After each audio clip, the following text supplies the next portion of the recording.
Shalom, soyez tous salués dans le puissant nom de notre Seigneur Jésus. Comme je le dis toujours, c'est le nom qui a été donné au-dessus de tout nom et c'est le seul nom dont la prononciation peut sauver l'homme. L'homme rempli de péché, créature misérable, né dans le péché, par le péché, pécheur de son état, l'homme qui pêche à chaque instant de sa respiration, l'homme pêche. En pensée, n'en parlons pas. En acte, tout le temps, l'homme pêche sans arrêt. Voilà pourquoi l'homme est privé de la gloire de Dieu. L'homme qui a été créé à l'image de Dieu se retrouve privé de la gloire de Dieu. Pourquoi? Parce qu'il est rempli de péché. Le corps de chair qu'il porte, que son âme et son esprit transportent, sont une abomination devant Dieu. L'homme est un pécheur. Il n'y a pas un seul homme qui est trouvé saint sur la terre, à part notre Seigneur Jésus. De son vécu d'homme, Jésus-Christ a vécu sur la terre en tant qu'un homme, mais il n'a jamais péché pendant 33 ans. Mais nous les hommes, nous péchons sans arrêt, alors que nous ne sommes pas de Christ. Nous péchons sans arrêt. Nous faisons des choses abominables. Nous faisons du tort à nos semblables. Nous faisons du mal à nos frères et à nos sœurs. Continuellement, sans arrêt. Quel qu'en soit le degré de spiritualité que nous pouvons avoir, nous faisons du mal. Ceux qui se disent pasteurs, prêtres, ils commettent toujours des péchés. Le péché est en nous. C'est pourquoi Paul a dit que malgré la puissance du Saint-Esprit qui était en lui, il reconnaissait que la loi était bonne car il péchait toujours. Et c'est en péchant toujours qu'il reconnaissait que la loi était bonne et que le seul sauveur était par la grâce. La grâce qui est le Seigneur Jésus. Alors si tu veux être sauvé, la seule façon d'être sauvé sur la terre, c'est de reconnaître Jésus comme Seigneur et Sauveur. De prendre son baptême au nom de Jésus. Dans le cas contraire, nous sommes tous condamnés. Si ce n'était pas Jésus, il n'y a pas un seul homme sur la terre qui va être sauvé. Aucun homme sur la terre ne pourra être sauvé. Il n'y a que le Seigneur Jésus qui peut sauver l'homme. Voilà pourquoi son nom est très précieux pour ceux qui se disent chrétiens. Le nom du Seigneur Jésus est précieux pour nous qui avons la croyance en lui. Parce que dans tous les livres que nous trouvons, dans tous les livres de foi, que ce soit la Torah, l'Évangile et dans le Coran, Jésus, Issa, fils de Mariam, Jésus, fils de Marie, est illustre ici-bas et dans l'au-delà. Il est descendu du ciel et il est remonté au ciel. Dans le Coran, Issa, Jésus, a été enlevé vivant au ciel. Il est le seul homme dont l'âme n'a pas connu la mort. Donc, si nous lisons le Coran et nous lisons les Saintes Écritures, nous verrons que dans tous ces livres, il est dit que Jésus est le grand Dieu Tout-Puissant manifesté en chair. Alors, nous savons tous que l'Esprit, Christ, Messie, Dieu est Esprit. Là où se trouve l'Esprit, se trouve la liberté. Voilà pourquoi il faut l'adorer en esprit et en vérité. Parce que le côté qui nous concerne avec notre Dieu, c'est le côté spirituel. Maintenant, le côté charnel, c'est le côté qui est voué à disparaître, qui est voué à retourner à la poussière, qui est rempli de péchés. Cette partie ne peut hériter du royaume des cieux. Ce n'est pas possible. Le royaume des cieux peut s'hériter seulement par le passage de l'eau. Ça veut dire qu'en passant dans l'eau du baptême, et en ce moment, notre esprit et notre âme pourront hériter du royaume des cieux. Dans le cas contraire, ce n'est pas possible. Voilà pourquoi le passage du baptême est très important. Je le dis pourquoi? Je le dis pour les musulmans. Pour ceux qui sont musulmans et qui ne veulent pas accepter que Jésus-Christ est le grand Dieu Tout-Puissant. Alors quand je parle avec certains musulmans, ils me disent que non, nous les chrétiens, nous disons que Jésus, un homme, est Dieu. Non. Nous les chrétiens, nous ne disons pas que Jésus-Christ, homme, est Dieu. Nous lisons les Saintes Écritures et par la révélation, nous comprenons que Jésus-Christ est le grand Dieu Tout-Puissant manifesté en chair. Alors, nous croyons en Moussa, qui est Moïse, nous croyons en Noé, nous croyons en Yahya, qui est Jean-Baptiste, nous croyons Abraham qui est Ibrahim, nous croyons en tous ces gens-là jusqu'à Isaac qui est fils de Marie. Nous ne croyons pas en Mohammed. Pourquoi? Parce qu'il est venu après le Messie. Alors, le Messie est venu et il a tout accompli. Si le Messie est venu et il a tout accompli, alors celui qui vient après le Messie, qui il est? Qu'est-ce qu'il vient faire? Vu que le Messie a déjà tout accompli, alors celui qui vient après le Messie, qu'est-ce qu'il vient faire? Quel est son rôle? Il vient ramener la loi qui n'a pu sauver personne dans le temps de Moïse. La loi qui n'a pu sauver personne depuis Moïse jusqu'à Jésus. La loi n'a pas pu sauver un seul homme. Mais Mohammed revient 600 ans après la venue de notre Seigneur Jésus, du Messie, pour dire que Jésus qui est venu là, Issa, c'est vraiment le Messie. Mais lui vient apporter quelque chose pour parachever. Parachever quoi? Le Messie est venu, toi-même tu l'appelles Al-Masiya dans le Coran. Maintenant tu dis que toi tu viens parachever. Qu'est-ce que tu viens parachever? Si tu dis que tu viens parachever, alors le Messie n'est jamais venu. Si tu dis que tu viens parachever, alors c'est toi le Messie. Ça veut dire que tous les prophètes qui sont venus avant toi étaient des prophètes messagers qui venaient apporter un message. Maintenant toi tu viens tout accomplir comme le Messie. Alors est-ce que toi Mohammed tu as tout accompli? Non. Tu n'as rien accompli. Tu n'as rien fait du tout. Alors, bien-aimés en Jésus, je voudrais vous demander de vous abonner, de liker, de partager aussi à vos frères. Et je ferai des efforts pour que nous puissions rentrer tous en contact et que nous puissions discuter et parler de la part du Seigneur Jésus.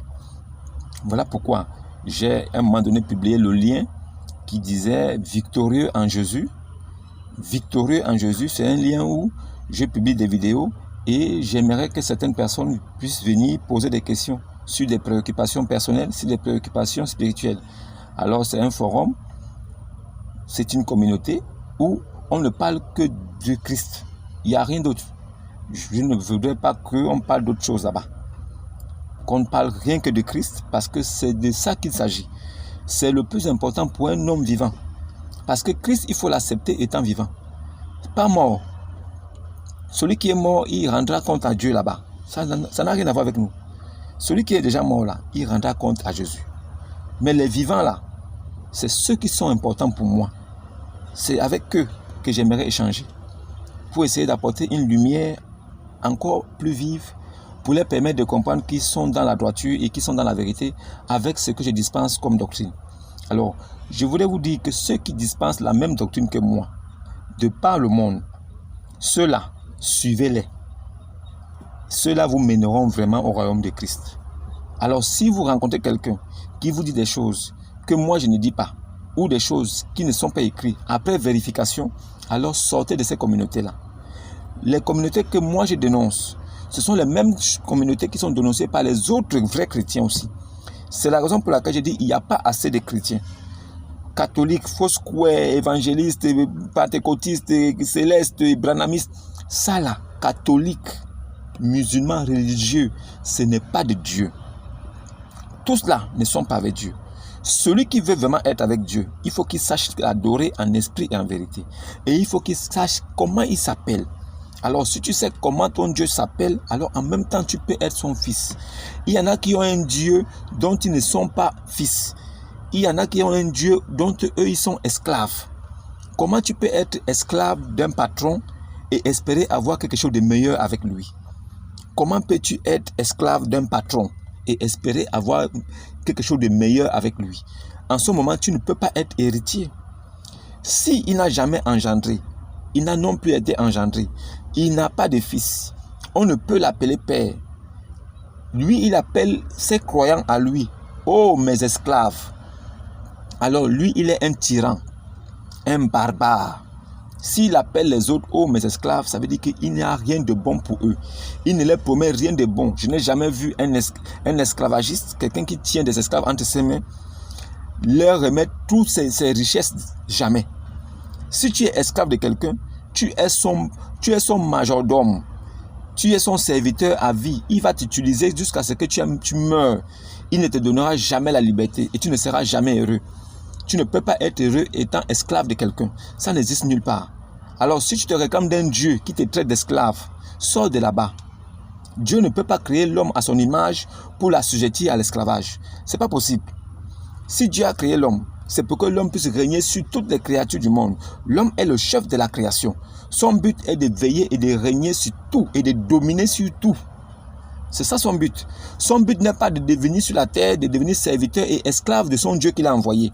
C'est pas possible. C'est pas possible. Et moi, je m'arrêterai là en disant que si quelqu'un vient après le Messie, la question que nous devons nous poser, c'est qui il peut être. Qui peut être? Qui il est? Le Messie a tout accompli. La femme samaritaine a dit à Jésus, nous savons que le Messie doit venir. Et quand il viendra, il nous montrera toutes choses. Il viendra avec le salut. Le salut sera avec lui-même. Et la paix aussi. Voilà pourquoi Siméon a dit que maintenant, tu peux laisser ton serviteur partir en paix, se reposer.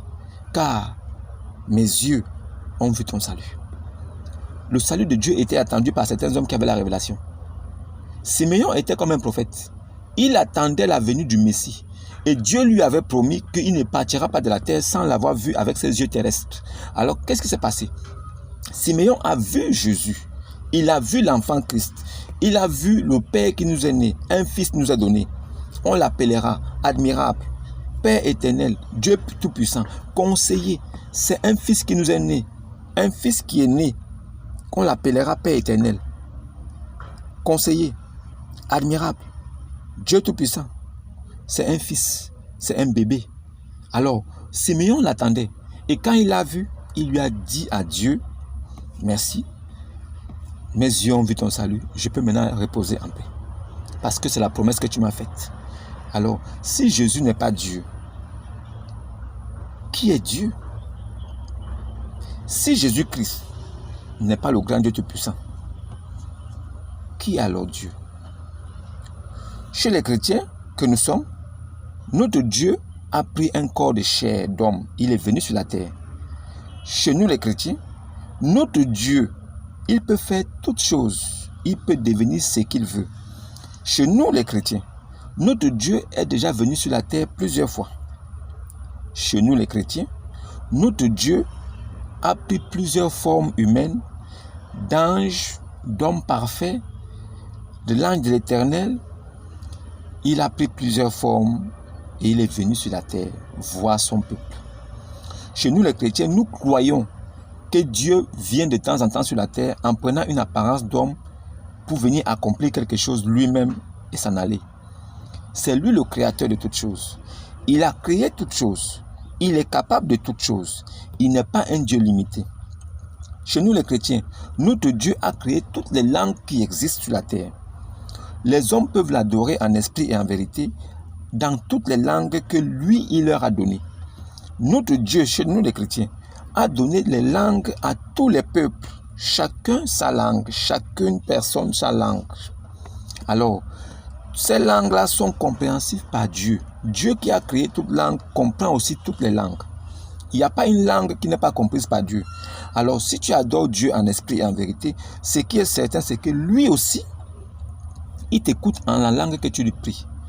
Il n'est pas question d'imposer une langue à quelqu'un pour faire une prière. Chez nous les chrétiens, il n'y a pas la récitation. Parce que quand on adore Dieu en esprit et en vérité, on n'a pas besoin de réciter. Alors c'est l'esprit même qui nous met à cœur ce qu'on doit dire à notre Dieu. Qu'est-ce que signifie Dieu chez nous les chrétiens? Chez nous les chrétiens, Dieu signifie sujet d'adoration. Alors celui qui adore Dieu chez nous les chrétiens, il adore la position de Dieu.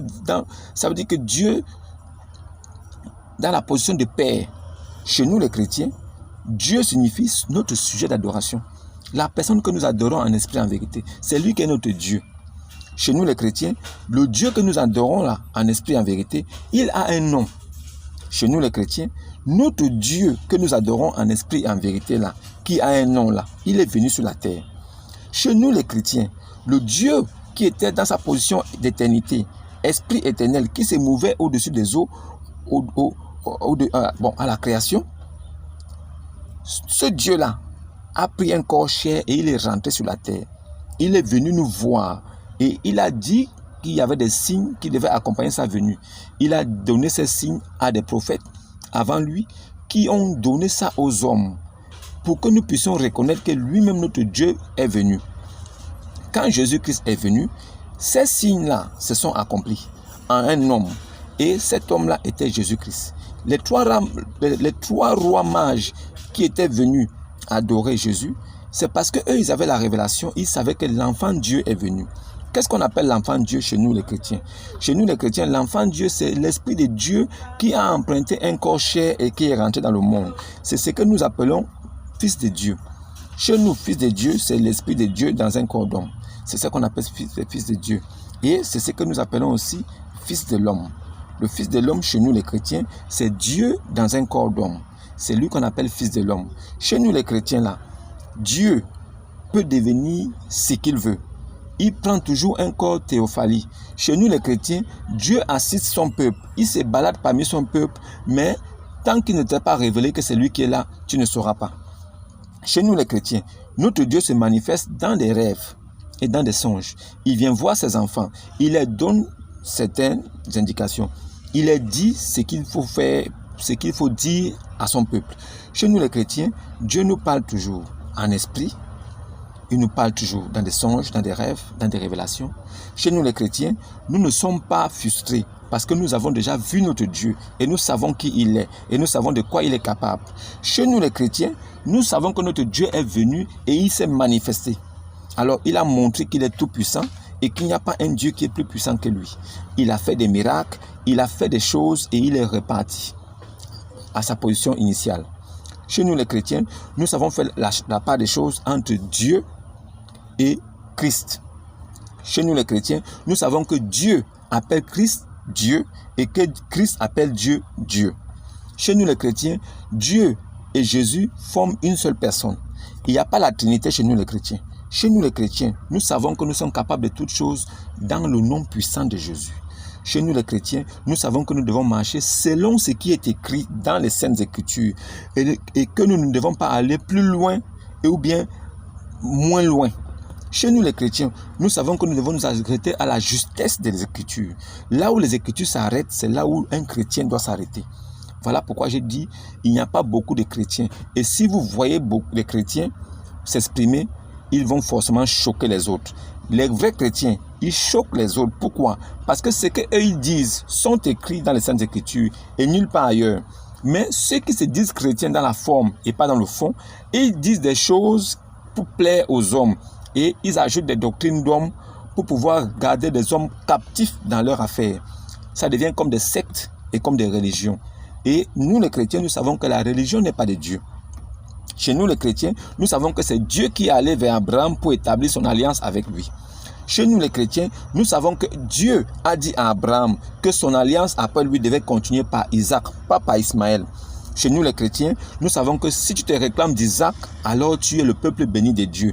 Tu es la brebis qui est dans le troupeau de Dieu. Tu es Israël.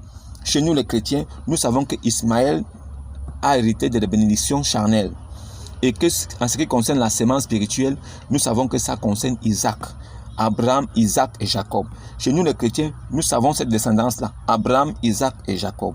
Maintenant, si quelqu'un d'autre se réclame d'une autre descendance en dehors de celle-là, il n'est pas chrétien. Il n'est pas chrétien. Alors, je voulais éclairer votre lanterne ce matin pour que vous compreniez certaines choses. Et je voudrais aussi attirer votre attention pour vous dire que j'ai laissé sur la communauté, j'ai laissé mon numéro WhatsApp, sur lequel vous pouvez m'écrire et nous parlerons de tout ce que vous voulez en ce qui concerne la spiritualité. Si je peux vous venir en aide en ce qui concerne des idées et sur une certaine sagesse, je le ferai volontiers. Je l'ai toujours fait, ce ne sera pas la première fois. Mais comme je ne suis pas connu et comme je ne suis pas connu de beaucoup de vous, alors voilà pourquoi je dis, il sera important que vous essayez de m'écrire et de me poser certaines problématiques, certaines préoccupations ou bien certaines incompréhensions. Alors nous pourrons discuter, je vous dirai ce que je pense. Si vous m'écrivez et que je ne vous réponds pas tout de suite, sachez que dès que j'aurai du temps, je vous répondrai. Et ce qui est sûr, c'est que je vous dirai ce que vous deviez savoir et ce qui doit être. Parce que j'ai eu cette faculté aussi du Seigneur.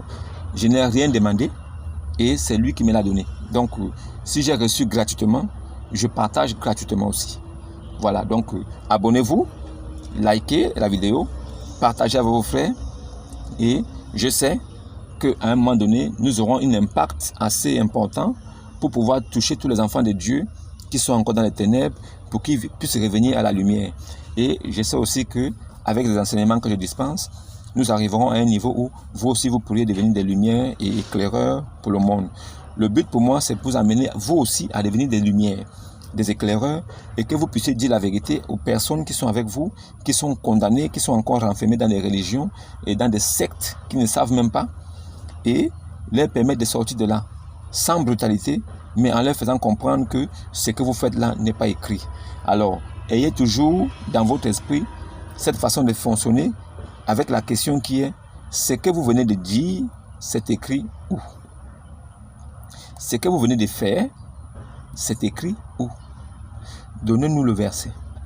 Ce que vous venez de dire, c'est écrit où? Donnez-nous le verset. Ce que vous venez de faire, c'est écrit où? Donnez-nous le verset. Sur ce, shalom. N'oubliez pas de vous abonner. À la prochaine.